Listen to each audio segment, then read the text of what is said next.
अरे यार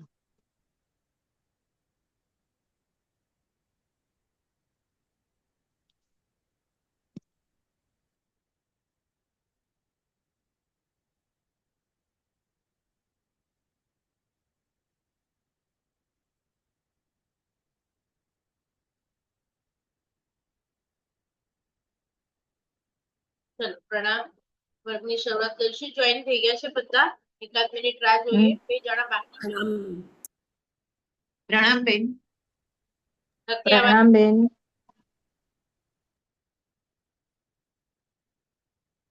અવાજ આવે છે બરાબર મારો? હા ચલો વર્ગની શરૂઆત કરીશું. 3 9 નમો હરિહંતાણામ નમો સિદ્ધાણામ નમો આયરિયાણામ નમો વસાયાણામ નમો લોય સવ સાહુણામ મેસો પંચણ મુકારો સવ પાવપણાશ્રો મંગલાણં ચ સર્વેસિમ પદ્મં ભોઈ મંગલમ નમો હરિહંતાણામ નમો સિદ્ધાણામ નમો આયરિયાણામ નમો વસાયાણામ નમો લોય સવ સાહુણામ એસો પંચણ મુકારો સવ પાવપણાશ્રો મંગલાણં ચ સર્વેસિમ પદ્મં ભોઈ મંગલમ નમો હરિહંતાણામ નમો સિદ્ધાણામ નમો આયરિયાણામ નમો વસાયાણામ નમો લોય સવ સાહુણામ એસો પંચણ મુકારો સવ પાવપણાશ્રો મંગલાણં ચ સર્વેસિમ પદ્મં ભોઈ મંગલમ અધોલોક ઉધોલોક ઈચ્છાલોક મારેલા દરેકે દરેક 3 સ્થાવર સુખ મળે, સાતા મળે, સમાધિ મળે, જલ્દી જલ્દી બધા જીવ મોક્ષે જાય એવી પ્રાર્થના. છાતામાં છો બધા? બેન તમે છાતામાં? બેન તમે સાતામાં છો? આપણે થોડું રિવિઝન કરીએ ત્યાં સુધી શેર કરું છું સ્ક્રીન. પહેલી ગાથાથી જઈએ અને કોઈને કઈ ડાઉટ હોય તો વચ્ચે તમે પૂછી શકો છો.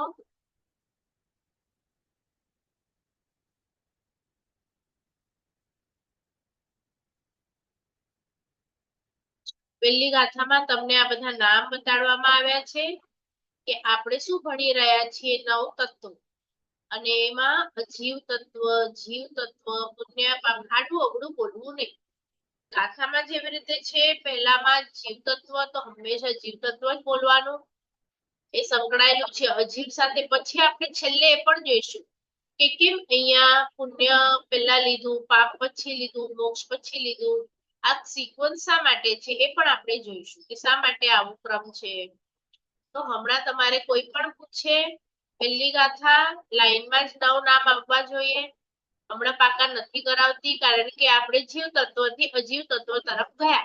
તો હમણાં તમને 2 નામ યાદ આવશે, પણ જ્યારે આપણે થોડા હજી વર્ગ થઈ જશે તો પુણ્ય પાપ જેમ જેમ થતું જશે તો બાય ડિફોલ્ટ તમને યાદ રહેતા જશે. એના પછીની ગાથામાં પણ આપણે શું જોયું કે આ અજીવ તત્વ તો નહીં, હજી જીવ તત્વમાં આપણે થોડુંક સ્લો જઈએ. નામ આપ્યા, આ આપણે પછી કરીશું તત્વથી. હેય, જ્ઞેય અને ઉપાદેય એટલે શું કે શું વસ્તુ જાણવા જેવી છે, શું છોડો. હેય એટલે છોડવા જેવું. છોડવા જેવું શું છે અને આચરવા જેવું શું છે. પછી સંખ્યા કીધી તો આપણે બીજી ગાથામાં જે ભેદો છે એ પણ આપણે પછીથી જોઈશું કે પહેલા અને બીજાના તમને યાદ રહી ગયા હશે કારણ કે 2 ભેદ આપણા થઈ ગયા, 14 અને 14. એક વખત એ પણ રિવાઇઝ કરી લઈશું કે કેવી રીતે 14 છે.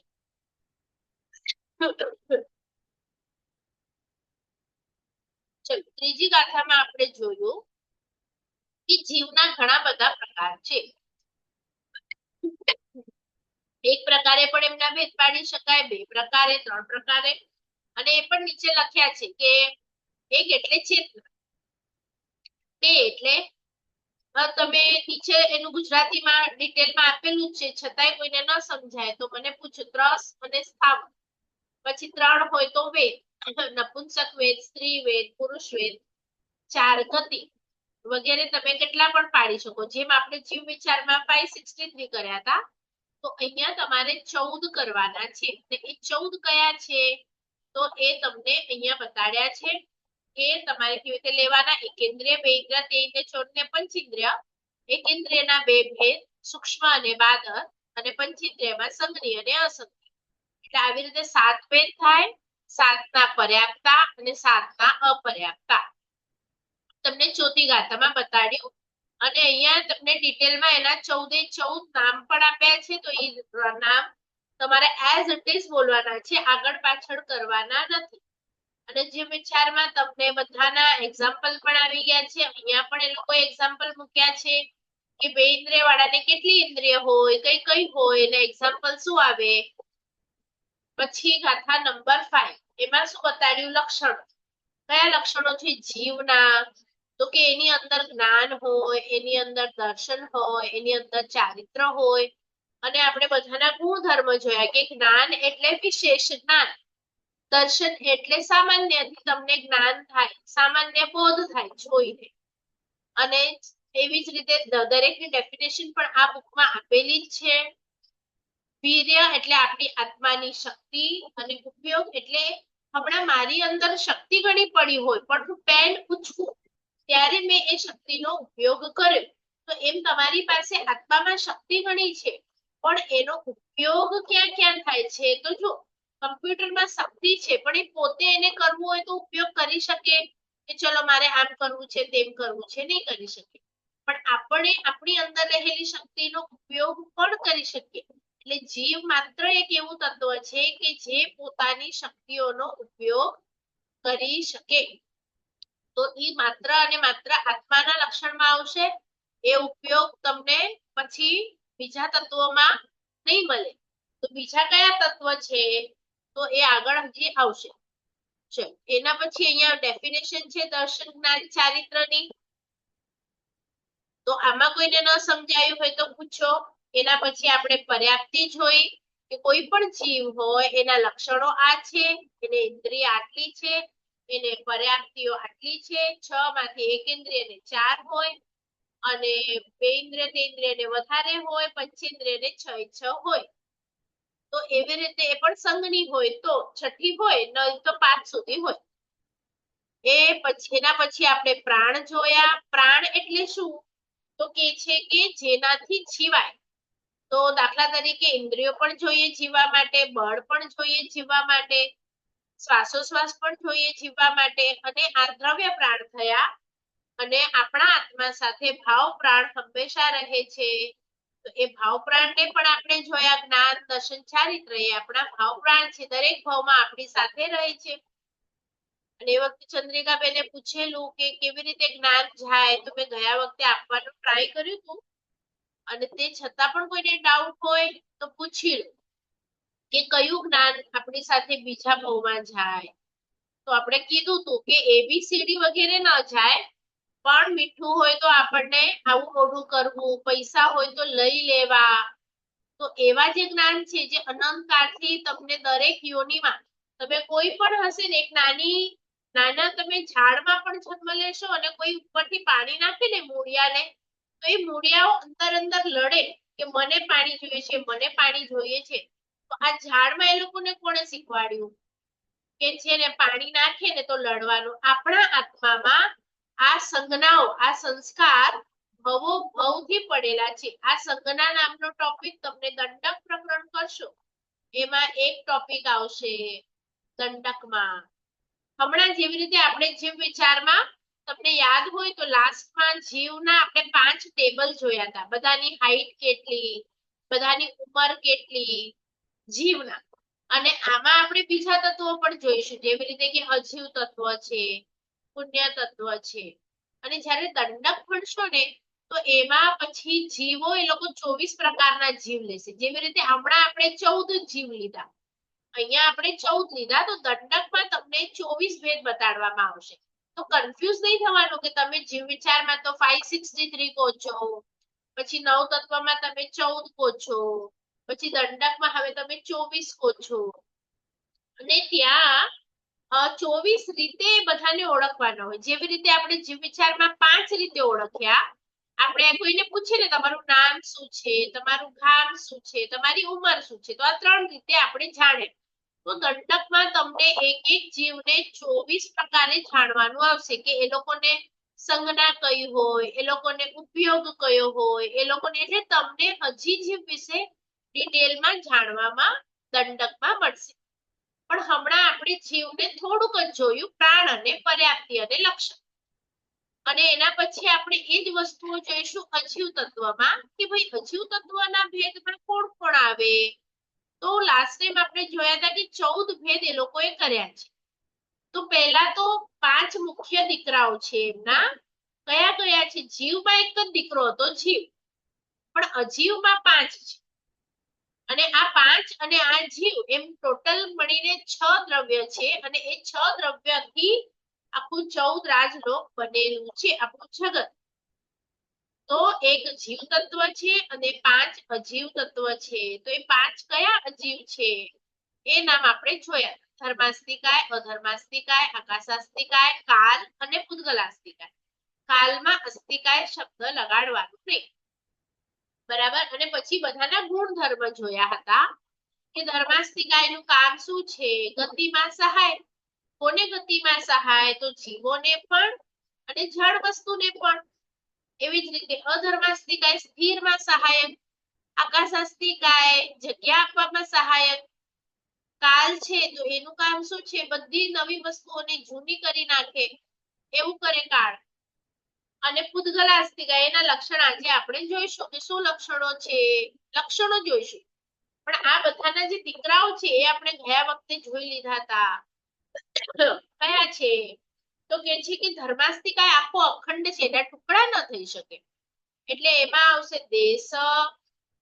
તમે જોયું હતું ને, આખું સ્કંદ હોય તો આખું, પછી નાનો ટુકડો અને એનાથી નાનો પ્રદેશ, 3 ટુકડા પડે. સ્કંદ, દેશ અને પ્રદેશ. તો ધર્માસ્તિકાયમાં બી એવું થશે, અધર્માસ્તિકાયમાં બી એવું થશે, આકાશાસ્તિકાયમાં પણ એવું જ થશે. કાળનો કોઈ ટુકડો હોય નહીં, એટલે કાળ એક જ આવશે. અને પૂદગલાસ્તિકાયમાં આ 3 તો આવશે, પ્લસમાં 1 ચોથો આવશે પરમાણુ. તો પરમાણુની સંધિ છૂટી પાડીએ તો પરમ અણુ. અને અણુ એટલે સૌથી નાનામાં નાનો પાર્ટ કે જેને આપણે ઓલી વસ્તુથી બહાર કાઢીએ તો પછી એના 2 ભાગ પડી શકે નહીં. તો પરમાણુ અને પ્રદેશ એ બંનેની સાઈઝ ઇક્વલ જ છે. પણ પ્રદેશ અને પરમાણુમાં શું ફરક? તો પ્રદેશ એ વસ્તુમાં જ્યારે જોઈન્ટ હોય ત્યારે બોલાય, અને પરમાણુ એટલે ઈમાંથી આપણે બહાર કાઢી નાખીએ એ પરમ અણુને, તો એને પરમાણુ કહે. તો અહીંયા એક વખત આપણે જોઈ લઈએ ટેબલમાં એ 14 કેવી રીતે થયા. જો ટોટલ દેખાય છે બધાને? ફોટો કરવું. ધર્માસ્તિકાય, અધર્માસ્તિકાય.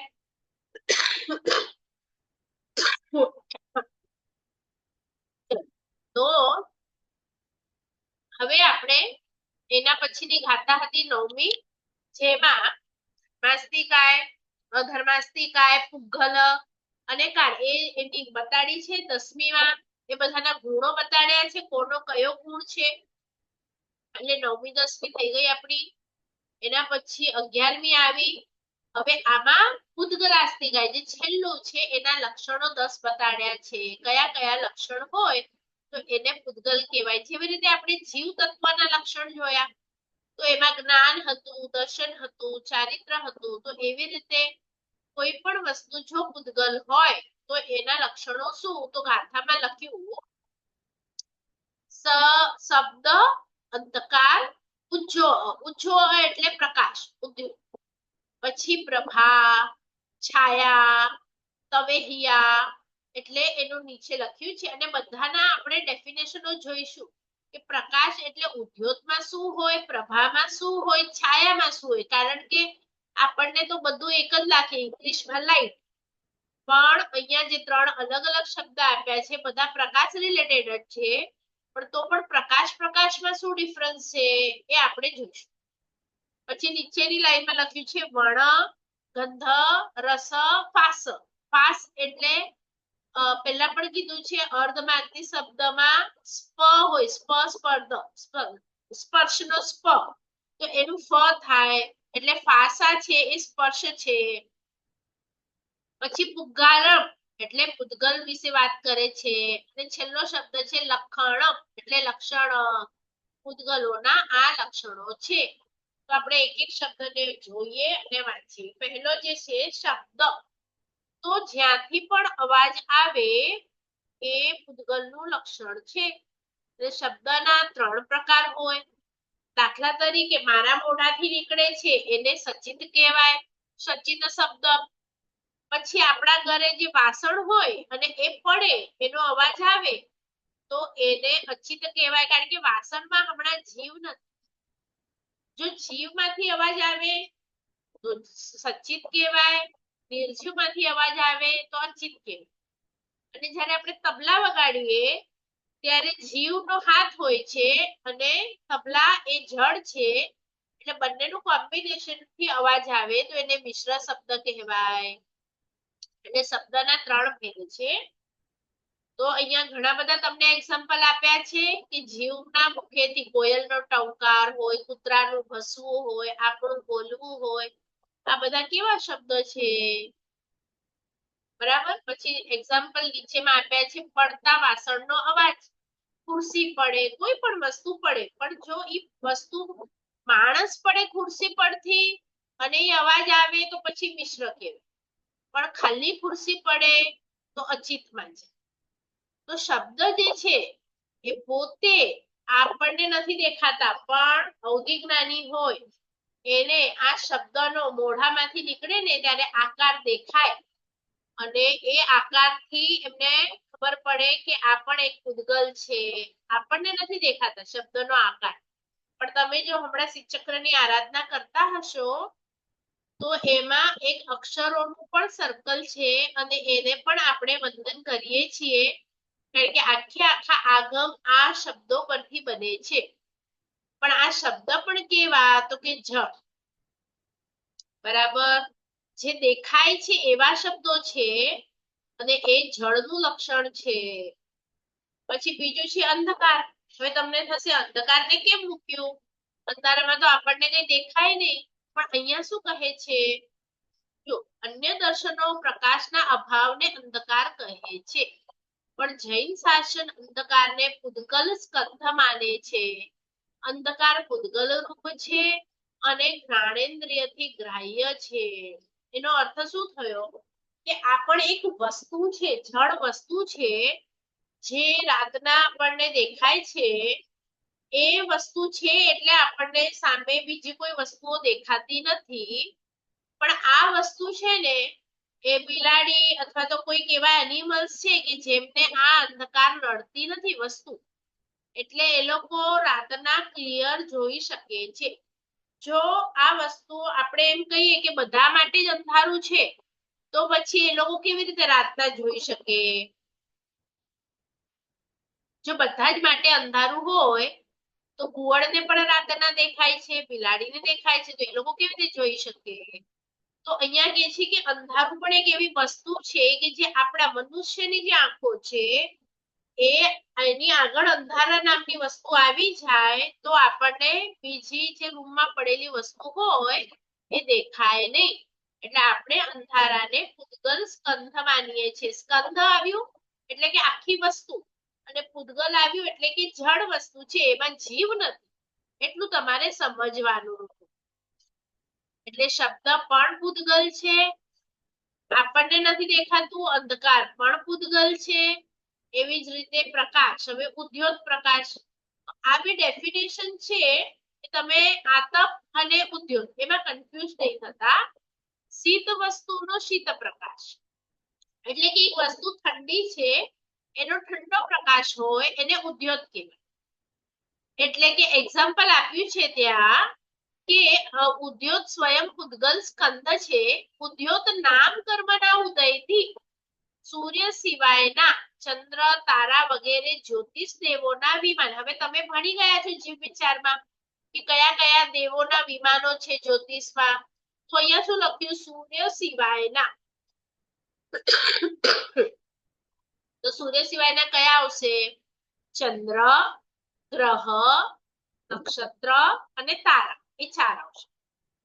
તો એ તારાના જે વિમાનો છે એ વિમાનો આખે આખા મણીથી બનેલા હોય અને એ જે મણી અને રત્નો છે એમાંથી પ્રકાશ નીકળે છે અને એ પ્રકાશ કેવો છે તો શીત વસ્તુનો શીત પ્રકાશ. અને એ જ તમે છઠ્ઠી ડેફિનેશન વાંચશો તો એમાં આવશે શીત વસ્તુનો ઉષ્ણ પ્રકાશ અને એ સૂર્યના મણીમાં હોય છે. સૂર્યના જે વિમાન છે એક જ વિમાન, એ વિમાનમાં તમારો કે મારો જન્મ થાય સમજો તો આપણને કયું કર્મ લાગે તો આતપ નામ કર્મ હોય આપણને ઉદયમાં, એના કારણે એ મણીને એ હોય મણી ઠંડો જ હોય પણ એમાંથી પ્રકાશ નીકળે એ ઉષ્ણ હોય. અને આ નામ કર્મ બધા તમને કર્મગ્રંથ જ્યારે કરશો એમાં આવશે કે આપણને હમણાં ધોળો કલર મળ્યો તો એ શેના કારણે, આપણને અવાજ મળ્યું એ શેના કારણે, કયા કર્મના કારણે, કયો શરીરની હાઈટ મળી, કઈ જગ્યા પર જન્મ થયો, તો એ કયા, આપણે તો ખાલી બોલી દઈએ આજે કર્મેજી ગતિ, પણ એ કયા કર્મના કારણે તમને આ મળ્યું છે એ શીખવા જેવું છે. તો અહીંયા એ લોકો થોડું થોડું ક્લિયર કરે છે કે જો તમારા આત્મા ઉપર આતપ નામ કર્મ લાગે તો તમારે સૂર્યના વિમાનમાં જન્મ લેવો પડે મણી તરીકે. તમારા આત્મા ઉપર ઉદ્યોત નામ હોય તો પછી તમારે આ બીજા જે 4 ગ્રહ છે એના વિમાનમાં મણી તરીકે કેન્દ્રીય તરીકે જન્મ લેવો પડે. અને આપણે એટલે જ જીવ વિચાર પહેલા કરી લીધું કે મણી, તો મણી અને રત્ન એ લોકો જન્મે છે ત્યારે એની અંદર જીવ છે અને પછી એમાંથી જીવ નીકળી જાય ત્યારે અજીવ બને છે. પણ અહીંયા તો બધા જીવિતની જ વાત ચાલુ છે. એટલે આ જે વસ્તુ છે પ્રકાશ નીકળે છે એ જીવિત નથી પણ મણી છે તે જીવિત છે. તો બે જ ખાલી તમારે યાદ રાખવાનું છે, ઉદ્યોત એટલે શીત વસ્તુનો શીત પ્રકાશ અને આતપ એટલે શીત વસ્તુનો ઉષ્ણ પ્રકાશ. બરાબર. હવે આપણે પ્રકાશના બીજા નામ જોઈએ. પ્રભા. ખબર છે આપણે એકબીજાને કહીએ સુપ્રભાત, તો ત્યાં આપણે ગુડ મોર્નિંગ તો એક જ શબ્દ છે પણ આપણી ત્યાં મોર્નિંગ ના તમે સંસ્કૃતમાં જશો તો 7 થી 8 શબ્દ છે સવાર માટે ખાલી. તો સવારમાં પણ તમે હિન્દીમાં પણ સાંભળ્યું હશે કે 3:30-4 વાગે ભોર ફૂટે, પહો ફૂટે, કચ્છમાં પહો પડકે, એકદમ જરાક જ એવો પ્રકાશ હોય, એકદમ એક અંશ કહીએ ને આપણે એટલો જ. તો અહીંયા પ્રભા લખ્યું છે તો પ્રભા એટલે શું તો લખ્યું જો સૂર્ય અને ચંદ્રના પ્રકાશમાંથી બીજા કિરણો રહિત લખ્યું છે, સહિત નથી, કિરણો રહિત ઉપપ્રકાશ. પ્રભા સ્વયં પૂતગલના સ્કંદ સ્વરૂપ છે. અને છાયા લખ્યું, છાયા તમને ખબર પડશે કે તમે મિરરમાં જુઓ તે અથવા તો તમે ચાલતા હો અને સનલાઈટ તમારા ઉપર પડે અને જે પડછાયો તમને દેખાય એને છાયા કીધી. તો આ પડછાયાને પણ પૂતગલ કીધું. અને પ્રભા એટલે કે સવારના એકદમ વહેલી સવાર હોય, હજી સૂર્ય ચંદ્ર નીકળ્યા પણ ન હોય, એનાથી પહેલા જે તમને થોડું થોડું પ્રકાશ જેવું દેખાય છે તો એ પણ પૂતગલ છે. આ છાયા પણ પૂતગલ છે. આ બધાને કેવળ જ્ઞાની, અવધિ જ્ઞાની બધાને જોઈ શકે છે. આપણા આંખથી બધું દેખાતું નથી, આપણે પડછાયાને જોઈ શકીએ પણ એ પૂતગલ છે એવું આપણને હજી સુધી સમજાતું નહોતું. તો અહીંયા એકદમ આ લોકો ક્લિયર છે કે પૂતગલમાં કઈ કઈ વસ્તુઓ હોય. પછી લખે છે વર્ણ. વર્ણ એટલે જ્યાં પણ તમને કલર દેખાય, પછી કાળો હોય, ધોળો હોય, નીલો હોય, કોઈ પણ હોય, પણ એ જળ જ પદાર્થ છે, એટલે કે અજીવ પદાર્થ છે. એનો મતલબ શું થયો કે જે જીવ તત્વ છે એમાં આવા કોઈ કલર નથી.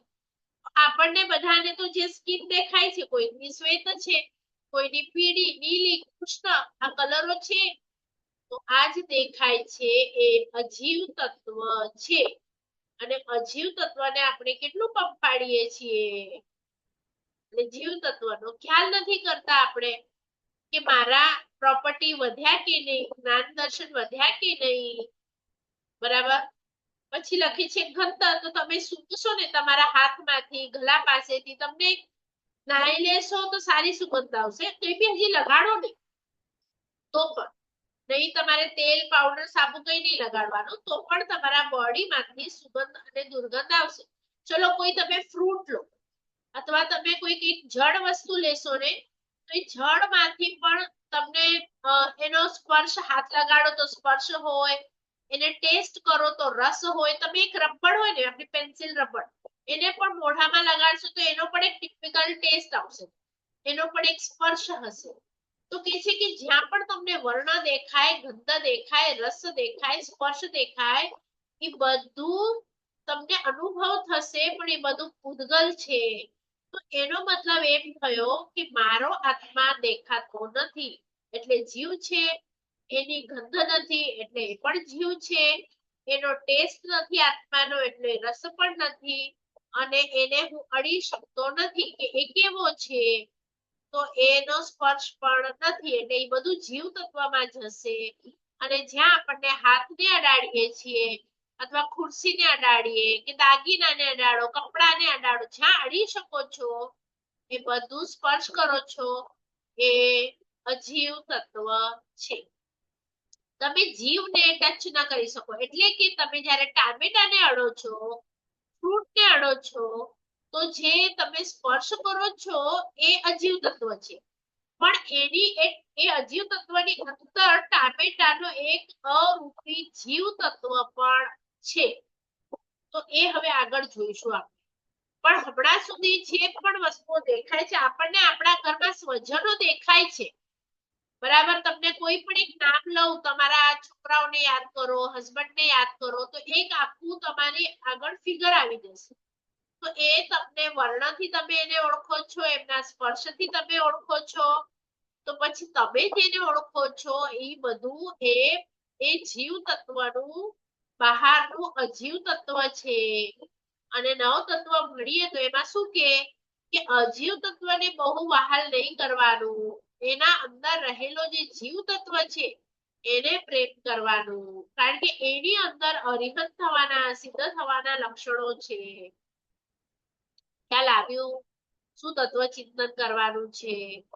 કારણ કે હમણાં મને મારા દીકરા ઉપર બહુ મોહ છે, ઘર ઉપર છે, દાગીના પર છે, ગાડી પર છે. તો આ બધા આપણે વિચારીશું ને તો આમાં એકમાંથી કોઈ બી એક લક્ષણ આવી જ જશે. એનો અવાજ છે, એનો પ્રકાશ છે, એમાં વર્ણગંધ છે, એ બધું અજીવ છે. તો હવે આપણે આખો દિવસ જેટલાને પ્રેમ કરીએ છીએ એમાંથી જે વસ્તુઓ તમે લિસ્ટ બનાવશો, કાં તો વર્ણ હશે, કાં તો ગંધ હશે. ચલો તમારે હવા છે તો આપણને ગરમી થતી હોય ને તો હવા પણ આવે તો બહુ ગમે, તો દેખાય તો નહીં, વર્ણ નથી એમાં, પણ એનો સ્પર્શ તો તમે ફીલ કરી શકો છો. તો એ હવા પણ તમને જે ફીલ થાય છે એ અજીવ તત્વ છે. અને એની અંદર એક જીવ તત્વ પણ વાયુકાયનો જીવ રહેલો છે. એટલે હવે તમારે ડિફરન્શિએટ દરેક સેકન્ડ ઉપર કરવાનું.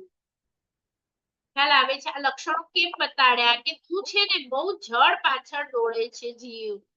તો આ તને લક્ષણો એટલા માટે શીખવાડું છું કે તું જીવ છે, તું જીવને પ્રેમ કર, જળને પ્રેમ કર નહીં.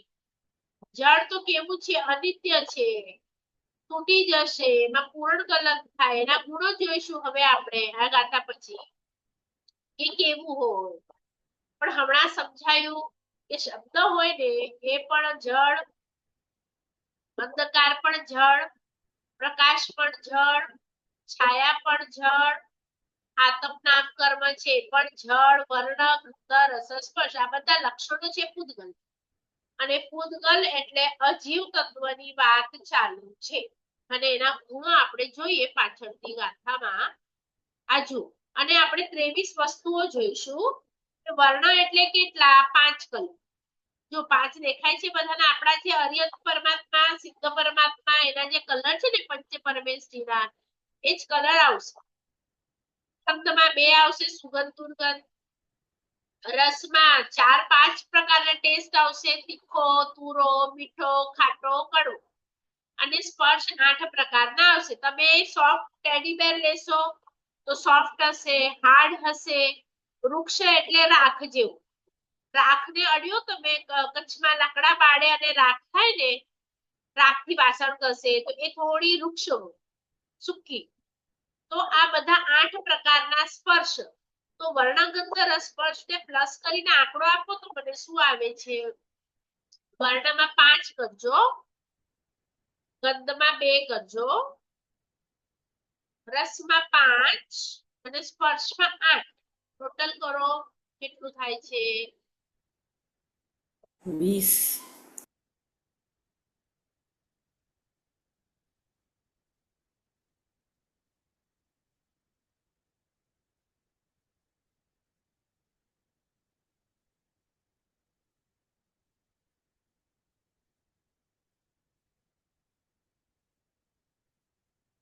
શું આવ્યું?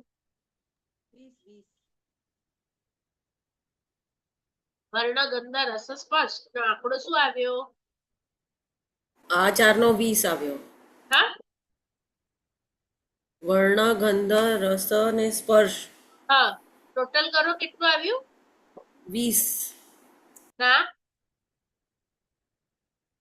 વર્ણના 5, હા ગંધના 2, હા 5 ને 2 7. રસના 5 હા અને સ્પર્શના 8. હા ઓકે, અચ્છા આવી રીતે પકડ્યા છે. હા, તો તમારે આ ધ્યાન રાખવાનું કે આટલા ડિફરન્ટ શું કહેવાય, સુગંધ અને દુર્ગંધ અને મિશ્ર લીધું એમાં. મિશ્ર નથી લીધું. ઓકે, વાંધો નહીં. અને રસમાં 5 અને સ્પર્શમાં 8. 5 ને 8 13, 13 ને 5 18 ને 22. ઓકે, આવી રીતે લીધું છે. અને 5 ઇન્દ્રિયના વિષય આપણે જોયા હતા. 5 ઇન્દ્રિયના વિષયો જ્યારે આપણે ઇન્દ્રિય ભણતા હતા ને જીવ વિચારમાં, કે પહેલી ઇન્દ્રિયના વિષય, બીજી ઇન્દ્રિયના વિષય, ત્રીજી નાકના, આંખના અને કાનના. ખ્યાલ છે બધાને કે ભૂલી ગયા? 5 ઇન્દ્રિયના કેટલા વિષયો હતા? 5 ઇન્દ્રિયમાં પહેલી ઇન્દ્રિય છે ને સ્પર્શ, તો એમાં 8 પ્રકારના સ્પર્શ હતા. પછી બીજી ઇન્દ્રિય મુખ, એમાંથી 3 શબ્દ, મિશ્ર અને એવી રીતે.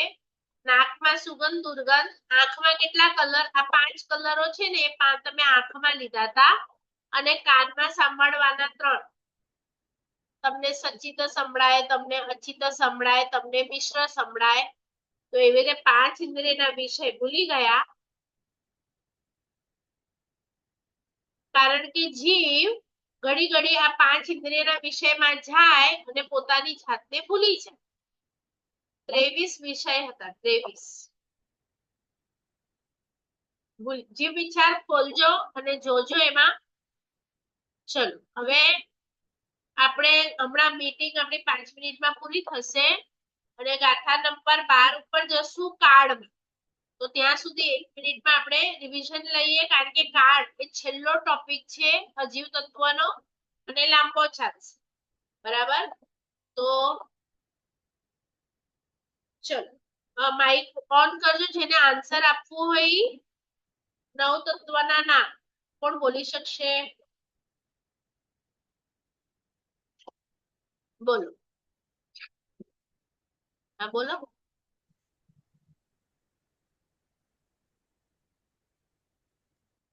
જીવ, અજીવ, નથી આવતો, મને અવાજ નથી આવતો.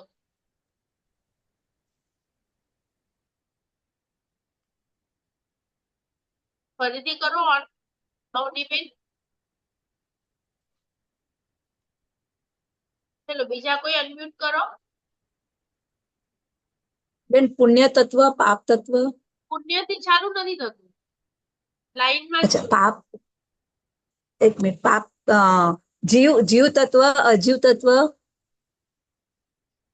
પુણ્ય તત્વ, પાપ તત્વ, જીવ, અજીવ, આશ્રવ તત્વ, નિર્જરા તત્વ, આશ્રમ અને નિર્જરાની વચ્ચે એક છે. એક મિનિટ. આશ્રવ, નિર્જરા,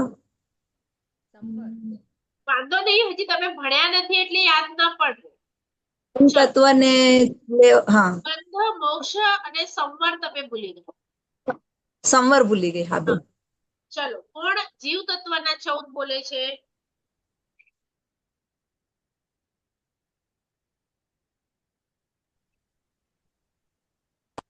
જીવ તત્વના 14 ફટાફટ. 14 ભેદ. હા સૂક્ષ્મ એકેન્દ્રિય પર્યાપ્ત. હા એવી રીતે જ સૂક્ષ્મ એટલે બાદર એકેન્દ્રિય પર્યાપ્ત. હા બે ઇન્દ્રિય પર્યાપ્ત, તે ઇન્દ્રિય પર્યાપ્ત, ચૌઇન્દ્રિય પર્યાપ્ત. બરાબર. અને પંચેન્દ્રિયના બે એટલે હા સંજ્ઞી અને અસંજ્ઞી પંચેન્દ્રિય હા અને અસંજ્ઞી પંચેન્દ્રિય પર્યાપ્ત. હા હવે અને આ બધાના બધા પર્યાપ્તના અપર્યાપ્ત. બરાબર. ચલો, જીવના થયા. અજીવના કોણ બોલશે? કેટલા અને કયા કયા?